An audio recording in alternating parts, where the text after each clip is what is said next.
Banakacherla project విషయంలో BRS party ముందు నుంచి చేస్తున్నటువంటి హెచ్చరికలు ఒకటొకటి నిజమైతా ఉన్నాయి. ఇది తీవ్ర ఆందోళన కలిగించేటువంటి అంశం. మేము ముందు నుంచి హెచ్చరిస్తున్నట్టే ఇవాళ తెలంగాణ పాలిట బనకచెర్ల ప్రాజెక్టు పెను ప్రమాదంగా మారబోతా ఉన్నది. ఇవాళ ఆంధ్రప్రదేశ్ ప్రభుత్వం బనకచెర్లకు ఉన్నటువంటి అడ్డంకులను కేంద్ర బీజేపీ ప్రభుత్వ సహకారంతో నిబంధనలను తుంగలో తొక్కుతూ ఒక్కొక్కటిని అధిగమిస్తూ ముందుకు పోతా ఉంది.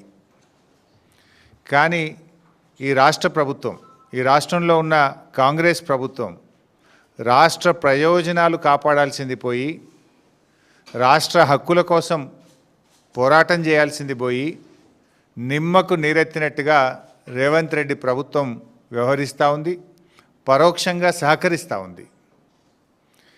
ఈ ప్రాజెక్టు పురోగతికి సంబంధించి ఇటీవల జరిగిన తాజా పరిణామాలు ఏవైతే ఉన్నాయో మీడియా సాక్షిగా ఈ ప్రభుత్వం యొక్క చేతగాంతనాన్ని, ఈ ప్రభుత్వం తెలంగాణ రాష్ట్ర ప్రయోజనాల్ని ఏ రకంగా కాలరాస్తుందో నేను రాష్ట్ర ప్రజలకు వివరించదలుచుకున్నా, ఈ ప్రభుత్వాన్ని కూడా హెచ్చరించదలుచుకున్నా. మొట్టమొదట ఇది కేంద్ర మంత్రి సిఆర్ పాటిల్ గారు మన రాష్ట్ర ముఖ్యమంత్రి రేవంత్ రెడ్డి గారికి రాసిన లేఖ. సిఆర్ పాటిల్ గారు గత నెల 23 సెప్టెంబర్ 2025న ఈ లేఖ రాశారు. మన ముఖ్యమంత్రి రేవంత్ రెడ్డి గారికి 20 రోజుల క్రితం రాసిన లేఖ ఇది. ఈ లేఖలో ఏం రాశారంటే, ద పిఎఫ్ఆర్ అంటే గోదావరి బనకచెర్ల ప్రాజెక్టుకు సంబంధించిన pre feasibility report, the PFR is currently under examination. 1. 2. Further, the government is in receipt of the consensus raised by the state of Telangana on Polavaram Bankacherla link project and is following due process for techno-economic appraisal of the project. అంటే మేము ఈ Polavaram Banakacherla project యొక్క economic appraisal యొక్క process కొనసాగిస్తున్నాము, మేము process చేస్తున్నాము అని ఎవరికి రాసిండ్రు? స్వయంగా మన ముఖ్యమంత్రి రేవంత్ రెడ్డికి రాశారు. ఎన్ని రోజుల కింద రాశారు? 20 రోజుల కింద రాశారు. అంటే 20 రోజుల కింద నీకు ఉత్తరం వచ్చినా ఈ రోజు వరకు రేవంత్ రెడ్డి స్పందించాడు. అసలు ఎట్లా చేస్తారు? అప్రైజల్ అనే కాన్సెప్టే రాకూడదు. ఎందుకు రాకూడదు అప్రైజల్ అనే concept? It is not qualified to examine. మన దేశంలో వరద జలాల మీద డిపిఆర్ల అప్రైజల్ జరగదు. మన దేశంలో ఉన్న సెంట్రల్ వాటర్ కమిషన్ నిబంధనలు కానీ, మన రాజ్యాంగం కానీ, మన దేశంలో నదీ జలాల పంపిణీ కానీ ఎప్పుడు కూడా నికర జలాల మీదనే జరుగుతుంది. అంటే వరద జలాల మీద అసలు ప్రాజెక్ట్ రిపోర్ట్లే ఉండవు, దాని మీద అప్రైజలే జరగదు. అందువల్ల ఇది వరద జలాల మీద ఎప్పుడైతే ఆంధ్రప్రదేశ్ ప్రభుత్వం సబ్మిట్ చేసిందో, this is not entitled for appraisal. అసలు అది క్వాలిఫైయే కాదు. అయినా కూడా మరి రేవంత్ రెడ్డి గారు అప్రైజల్ చేస్తున్నాము ఇంత క్లియర్గా, the pre feasibility report is under examination అంటే కేంద్ర ప్రభుత్వం పరిశీలిస్తుంది అని కేంద్ర మంత్రి రాష్ట్ర ముఖ్యమంత్రికి రాస్తే ఈ ముఖ్యమంత్రి ఏం చేయాలి? నువ్వు అసలు ఎట్లా ఎగ్జామిన్ చేస్తావు? వరద జలాల మీద ఈ దేశంలో ఇప్పటివరకు ఏదైనా ఒక ప్రాజెక్టు అనుమతించిండ్రా? వరద జలాల మీద అనుమతించే విధానం ఈ భారతదేశంలో ఉందా? మన చట్టం అనుమతిస్తుందా? నువ్వు ఎట్లా చేస్తావు అని చెప్పి ప్రశ్నించాలి. వినకపోతే సుప్రీంకోర్టు పోవాలి. ఎందుకు మొద్దు నిద్రపోతున్నావు? అంటే పరోక్షంగా నువ్వు సహకరిస్తున్నావు. నీ కాంట్రాక్టుల్లో వాటా ఉందా? నీకు పర్సంటేజీలు ఉన్నాయా? ఎందుకు నువ్వు సహకరిస్తున్నావు అని నేను అడుగుతా ఉన్నా.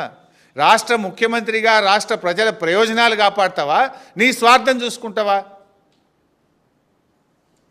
ఇది number 1.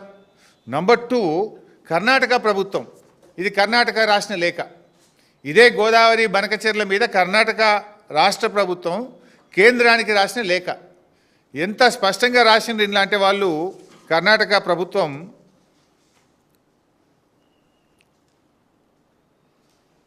para 11, page 3, by all the stated diversions by Andhra Pradesh, 80 plus 100 plus 243. 80 ఏమో పోలవరం ప్రాజెక్టు, 80 కంటే ఎక్కువ పోలవరం రైట్ మెయిన్ కెనాల్ నుంచి ఇంకో 100 తీసుకుపోతుండ్రు. 100 ఇప్పుడు బనకచెర్ల 243. 80 ప్లస్ 100 ప్లస్ 243 మొత్తం కలిపితే మాకు ఆ అగ్రిమెంట్ ఏదైతే అప్పుడు ఆంధ్రప్రదేశ్, మహారాష్ట్ర, కర్ణాటక కలిపి గోదావరి బచావత్ రిపోర్ట్ ప్రకారం, అవార్డు ప్రకారం ఒక అగ్రిమెంట్ చేసుకున్నారు. గోదావరి నీళ్లు కృష్ణానదికి మళ్ళిస్తే దాంట్లో ఎగువ రాష్ట్రాలకు కూడా వాటా ఉంటుంది. ఆ వాటా ప్రకారంగా 463 టీఎంసీలు ఇవాళ ఆంధ్రప్రదేశ్ మళ్ళిస్తుంది. మాకు 112 టీఎంసీలు పైన కృష్ణాలో మేము ఆల్మట్టిలో ఆపుకుంటాను రాసిండు. 423 టీఎంసీలు ఆంధ్రప్రదేశ్ మళ్ళిస్తుంది. బనకచెర్ల కావచ్చు, పోలవరం కావచ్చు, అదనంగా తీసుకునేది కావచ్చు. మొత్తం 423లో 112 టీఎంసీలు పైన ఆపుకుంటా. ఎంత స్పష్టంగా రాస్తారంటే పేజ్ 13లో, the ministry of Jalshakti is requested to intimate the date of clearance of the project in question so that Karnataka can take appropriate action for utilization of Krishna water. మీరు ఎప్పుడు అనుమతిస్తారో మాకు చెప్పండి. మీరు అనుమతిస్తే ఇక మేము తెల్లారికెళ్ళి మీద నీళ్ళు ఆపుకుంటా, కృష్ణానది జలాలు నేను ఆపుకుంటా మీద అంటుండు.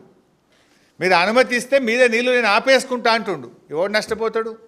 తెలంగాణ పరిస్థితి రెండింటికి చెడ్డ రేవుడవుతుంది. కింద గోదావరి నీళ్ళు పోతే మీద కర్ణాటక వాడు కృష్ణా నీళ్ళు ఆపుకుంటే మన బతికేం కావాలి? మాకు హక్కున్నది.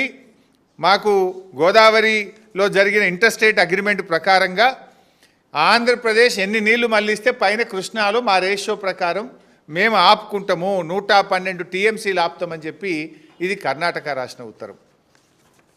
ఇక మూడవది మహారాష్ట్ర కూడా రాసింది. ఇది మహారాష్ట్ర ప్రభుత్వం కేంద్ర ప్రభుత్వానికి రాసిన లేఖ. ఇందులో వాళ్ళు ఇంకా రెండు విషయాలు, ఇంకొక కొత్త విషయం కూడా చెప్పారు. ఇందులో ఏమంటున్నారు? ఒకటేమో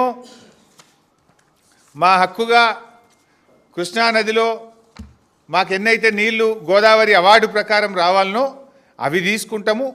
అవి కాకుండా మేము వరద జలాల మీద కూడా ప్రాజెక్టులు పంపుతామని రాసిండ్రు. ఇందులో ఏం రాసిండ్రో నేను చదివి వినిపిస్తే చాలా పాయింట్స్ ఉన్నాయి, కానీ నేను క్లుప్తంగా స్ట్రైట్గా I will come to the point.